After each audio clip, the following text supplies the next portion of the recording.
This decision has not been made by the President, has been made by the administration, and frankly, it hasn't been made in my own mind. I will say that I think that the President's Commission on School Finance has put in really more time and effort, and have probably looked at this problem in a more thorough way than any single body of data that's been collected on school finance ever.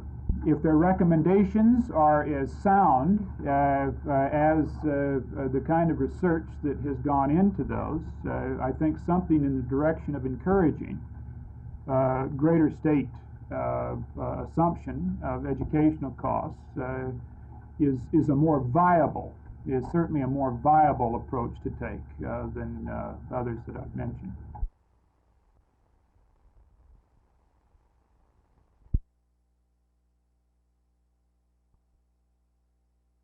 Houston has sunk as much as 6 feet during over a period of years as a result of pulling waters down too low in their water supply zones.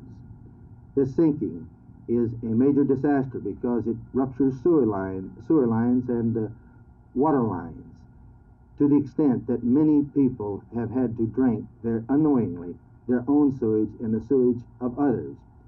I would plan to stop the sinking of this major city by a water injection program. I think my chances are very good because I'm the only technologist in the race. The largest problems in Texas are economics. Sharpstown is merely a passing headline. More and more defense lawyers in criminal trials these days are trying to get their client acquitted on the basis of insanity. How do you regard that? Well, I think that may be a great victory for the lawyer, but not necessarily one for the person accused or convicted of the crime.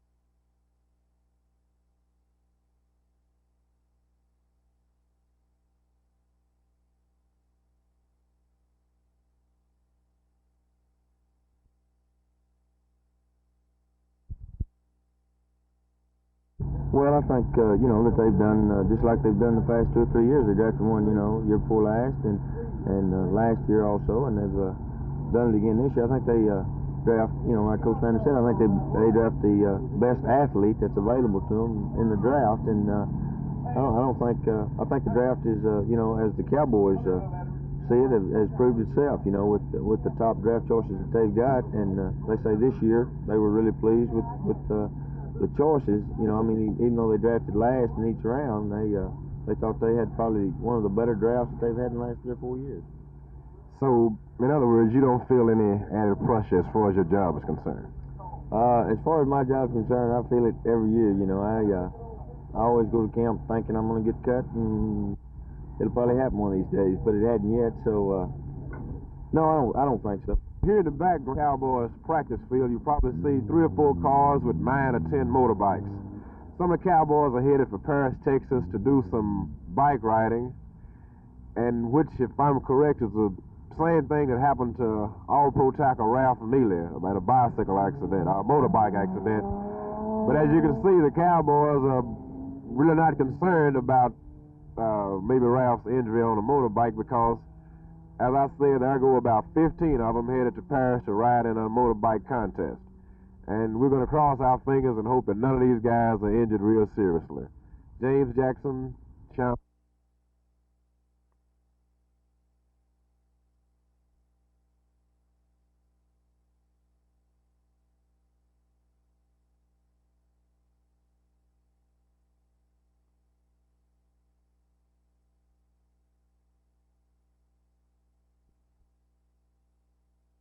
The basic purpose of this group in going to Washington is to oppose principles and standards which would reverse the role of the federal government in the development of the nation's rivers and harbors.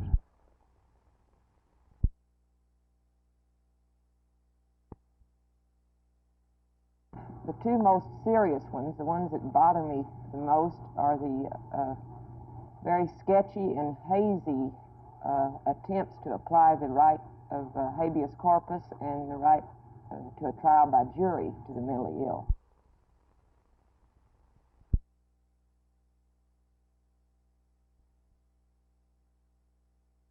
The thing that really disturbs me about this thing is that, as I understand it, no other public works project is required to consider this kind of economic evaluation, not interstate highways, not any other kind of public works project but water. And when you consider the fact that water is the most essential and the most important probably type of mineral for human beings, it is really most crucial and most important.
Say on a criminal charge by pleading and upholding his plea of insanity in court, instead of being sent to the state penitentiary, goes to the state mental hospital at Rusk, which is the only place in the state of Texas where we have provision for confining the so-called criminally insane.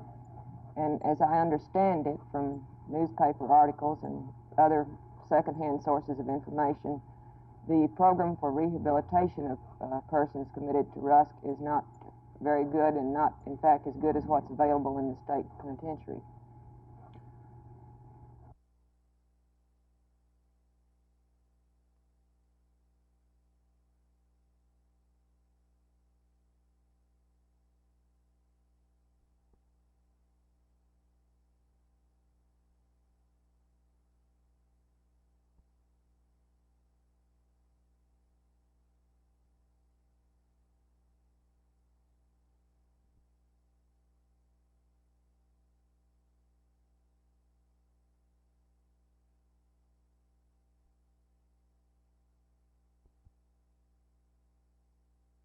The main reason I was concerned about the activity in the southwest Oak Cliff area was several of the people have asked me to check into the possibility of some activities on the part of some institutions that have accelerated the panic selling in that area. The activities, for example, some of the lending institutions of failing to loan any more money if the neighborhood becomes integrated, or arbitrarily downgrading the loan value of the property in that neighborhood once it becomes integrated, and of the part of some of the realtors or the real estate people of leaving a for sale sign up and then putting a sold marker on the house and leaving it up for an unusually long period of time in order to help accelerate the desire of other people to sell their house. And these are the activities that I've asked the city manager and the city attorney to check in on.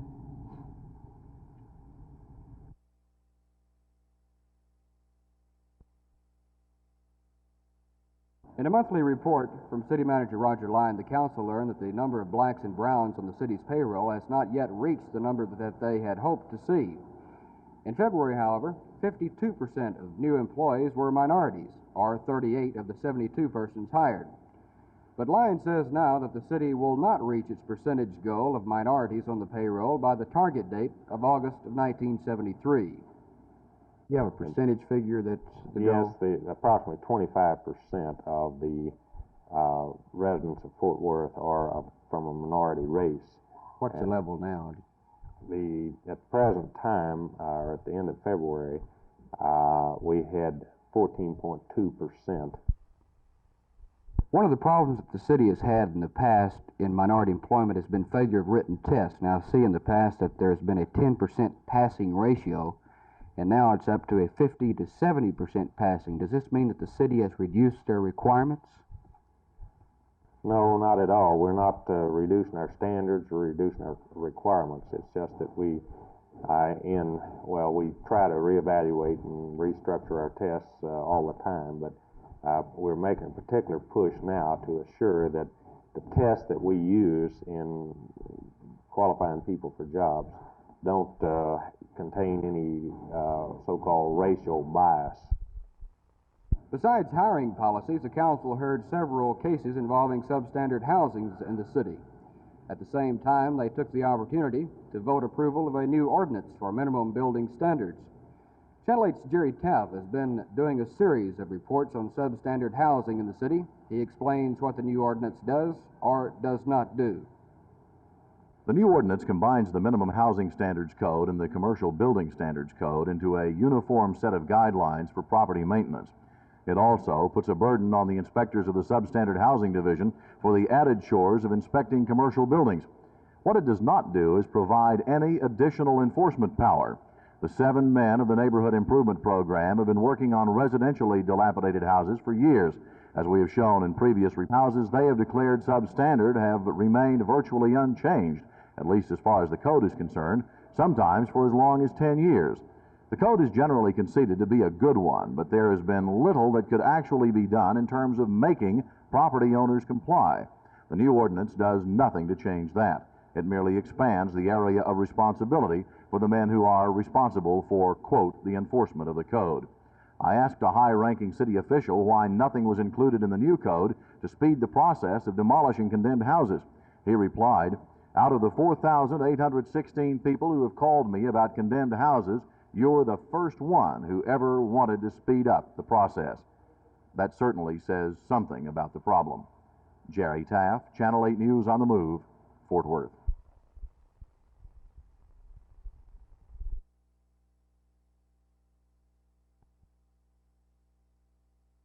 I'm opposed to placing any additional tax on the taxpayers of Dallas County to hold a Democratic and Republican primary.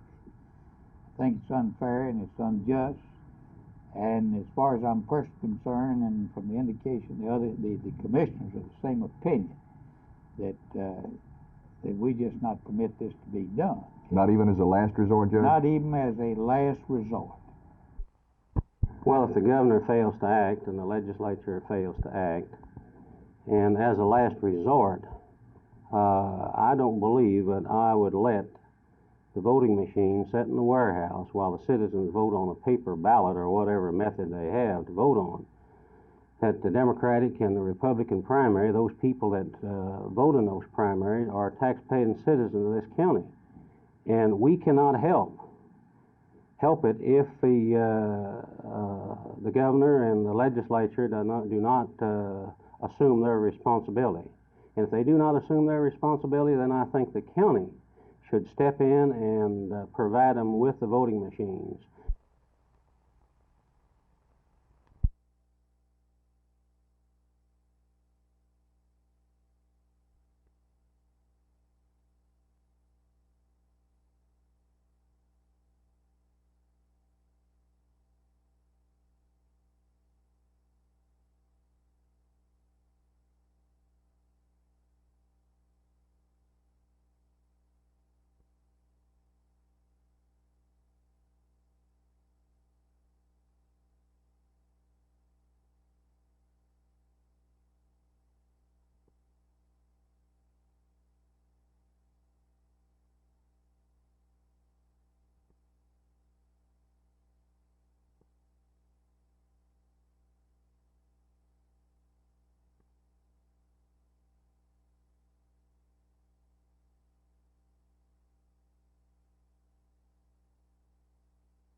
Nearly 3,600 people died last year as a result of crashes on Texas streets and highways, and those crashes cost Texans more than $1 billion.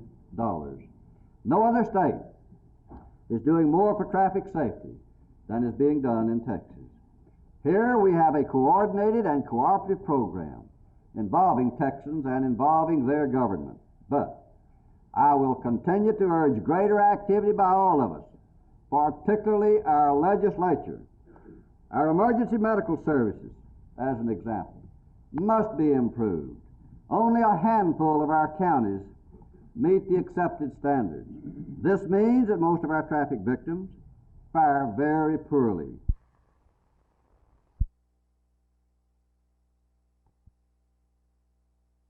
If and when we call it, well, we're going to have to, I'm sure, include the code of ethics, for example. We'll include the trailer brake problem that the farmers have.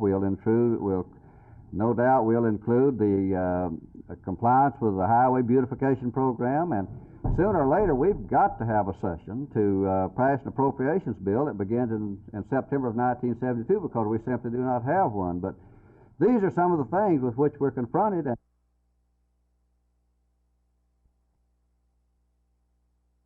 Well, I tell you, Vern, it's I've experienced some, I guess, touching emotions, I guess, but you know, it was only my second year with Washington, and I made some really good friends. I lived in Maryland during the off season, and then to pack up and move, you know, it's a little tough, but I mean, it was a good cause and all that, but you just hate to lose contact with your friends like that, you know. And I was just getting situated there, but I'm enthusiastic about going to Dallas. I'm looking forward to it. What, Dave, would be a realistic finish for this club this year? Where do you expect you will fall? Well, you know, I was just looking over our ball club, and of course, everybody has a feeling now we can't try and do the things that we did last year as far as look for the home run and everything. We're going to be running more and trying to steal more, hit and run.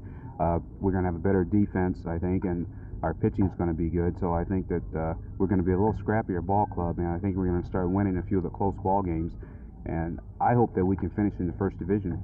Is there anything that you would be satisfied with? I mean, obviously your goal is first place, but assuming that is for this year an impossible achievement, just a first division finish would probably satisfy you then. That's right. Well, you know, my first year in baseball, in Major League Baseball, I played with the Indians, and we had a team similar to this, and our big guns were Sam McDowell and Louis Tiant, and we finished in third place in the American League. This was before the divisions. You know, they put the team in divisions. Mm-hmm. So I feel our ball club is similar to this, and we have just a little more speed than we had then, and we ran a lot. And I think that I'm not being unrealistic when I say we can finish at least third place.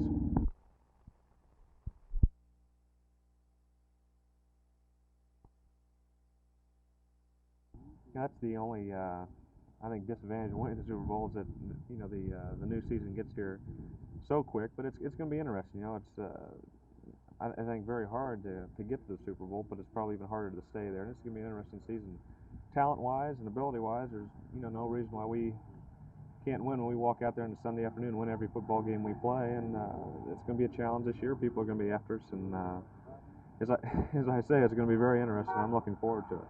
All right. Do you think there'll be any more pressure on you personally this coming season than it was last season when you weren't a starter and you weren't the quarterback of the Super Bowl champions? Well, I don't know. It just depends on how you judge and look at pressure. It's more excitement for me because this is the first time I've ever gone into training camp with the idea I am the starting quarterback, and this is important to me, and I think it's my job as a quarterback to make sure with the tremendous players we have around us to make sure we keep winning, and in that respect there's pressure, but again I personally like to play that way, and the challenges are going to be great this year.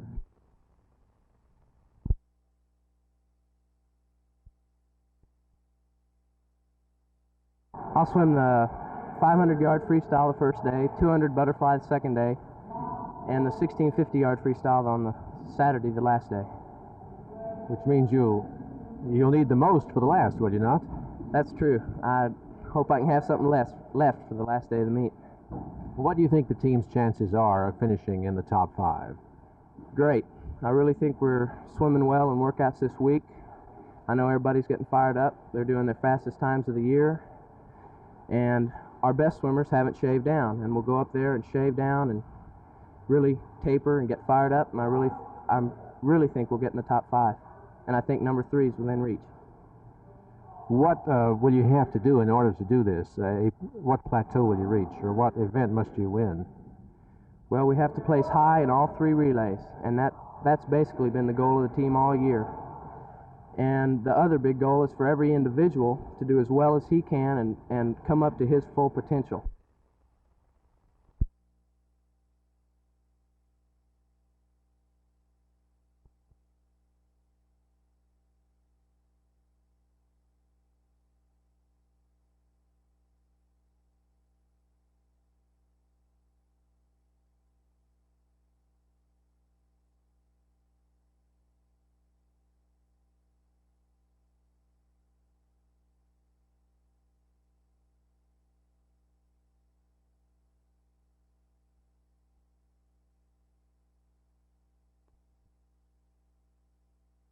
The city of Grand Prairie has just had a city manager's dream come true.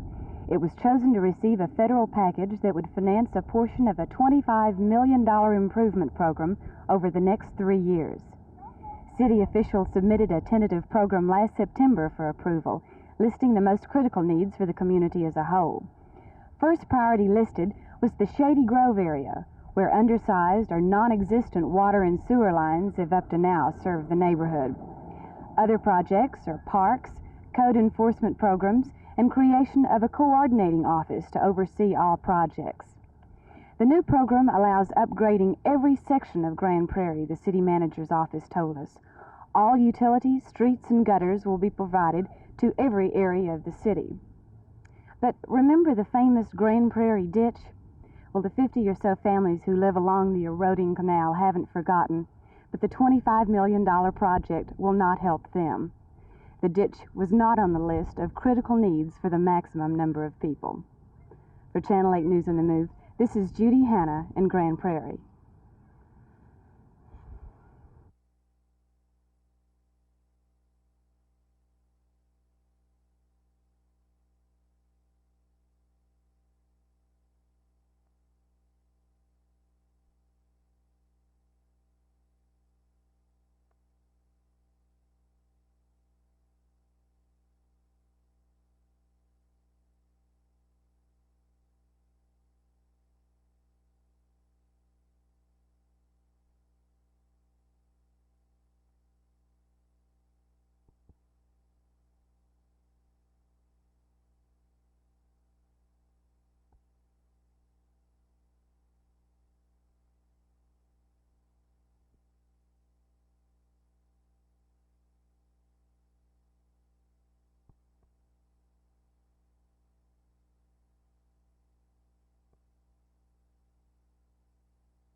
When we determine the time to do it, we'll make the decision. Right now, we just don't know.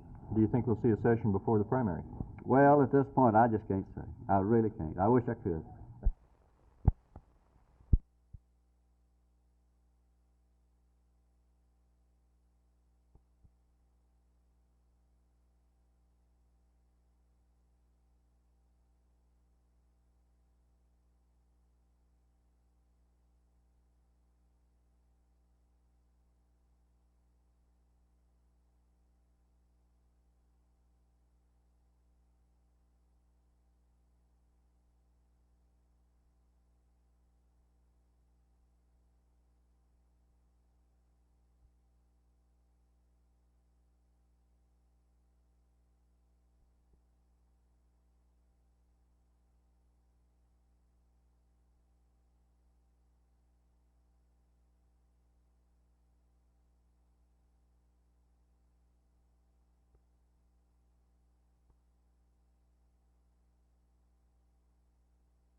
Well, I'd say the main thing, he's got a lot more experience than anybody I've ever fought before.